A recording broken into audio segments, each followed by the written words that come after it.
I just want to briefly go over the first exam. Um, these are really open-ended questions. So I have to say, first of all, if you got anything less than full credit, it's because I thought that there was just structurally something wrong or just something really big missing.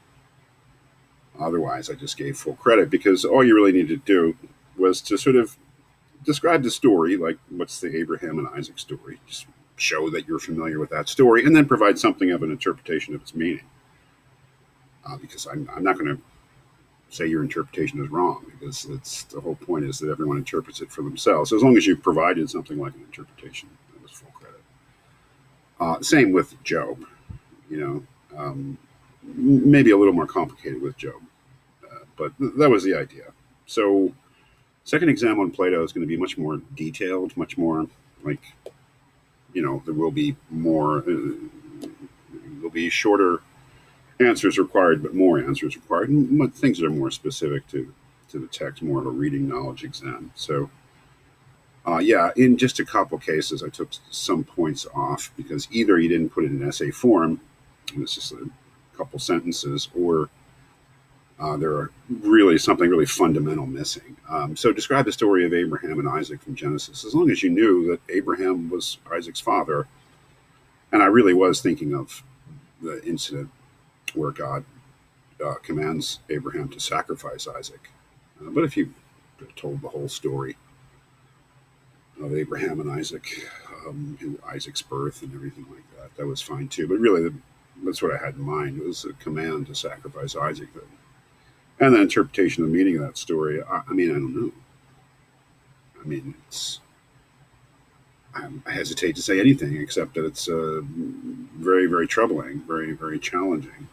And in a certain obvious way, um, pits faith in God with ordinary morality against each other in a way that's very disturbing.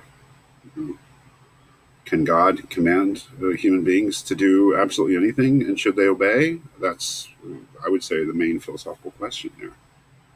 Abraham does obey, or at least shows that he's willing to obey. But whether that makes us more, whether that makes us think better of Abraham or worse, really depends. So something that showed that something of the flavor of the uh, what's at stake in the story. That's all I was asking for in the interpretation. Maybe Job was a little harder because the basic story of Job. What does that mean? Does it mean what's in the first two chapters, or does it mean the whole book? I think somewhere in between there. I think if your interpretation of Job relies upon chapters 1 and 2, then you have a fairly incomplete notion of what's going on in Job, because it's not until chapter 3 that Job really begins to challenge God and challenge his situation and ask very troubling questions of God. Chapters 1 and 2 are a simple story of a man who unquestioningly accepts suffering. But the book is 38, 42 chapters long, so I think you need to take that into account, which most of you did. Um, so, the fact that Job challenges God and complains is part of the basics of the story. And the themes, I think, are fairly general themes that you would sort of interpret to yourself. I mean, do we live in a just world? I guess is really the question. Can we expect justice from a supreme being? Or is that totally out of order?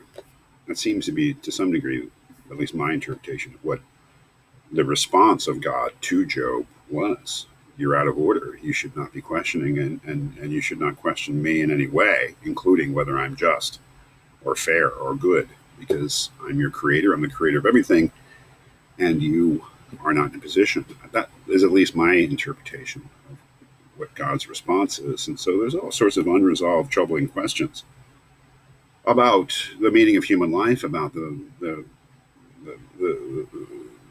meaning of suffering, about whether or not, if we decide that we live in a world created by God and in which God is real, what our relationship is. Can that God be trusted? Is that God moral, or is morality something that applies to us but not to that God? I mean, all sorts of questions. I mean, whatever you're, it's something along those lines, I think. But it's pretty open minded in terms of what people thought were the major themes. So I hope that that's clear. That's sort of what's going on, what went on in the first exam. Again, I only took points off in a couple cases, and that was really either because uh, I thought that the answer was just not in essay form. It's Wade did not go into any depth, or because I thought there was something major missing from your account of the story.